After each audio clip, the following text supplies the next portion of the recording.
In this last example, hopefully you're just checking your work. Hopefully you tried this last one on your own and now you're just checking. The first thing that you did, because they picked the x values for you, was just plug each of these x values in for x into our equation.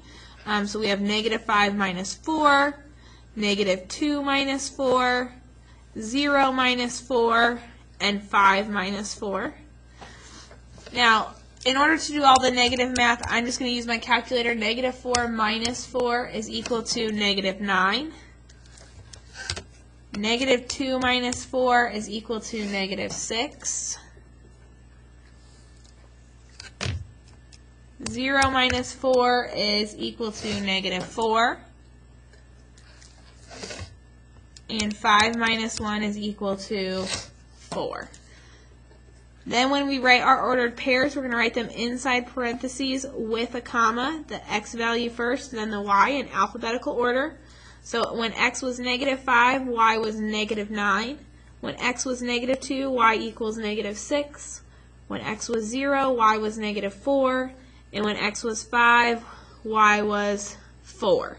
So -5, 9. I'm going to start at my origin and move to the left 5. I'm going to go to my negatives. And then -9 means I'm going to move down -9's places, or go down 9. There's my first point in quadrant 3. -2, 6 means I'm going to go left 2 and down 6 and plot a point here in quadrant 3. 0, -4 means I'm going to move side to side 0, and then I'm going to go down 4 on my y-axis, so that point is located on my y-axis. And 5, 4 means I'm going to go right 5 and up 4, and that is in quadrant 1. So now all of those points should fall in a straight line. For some reason, my points are not falling in a straight line, so I'm going to go back and check my math. Some of you are hopefully caught it sooner than now. 5 minus 1, it should have been 5 minus 4.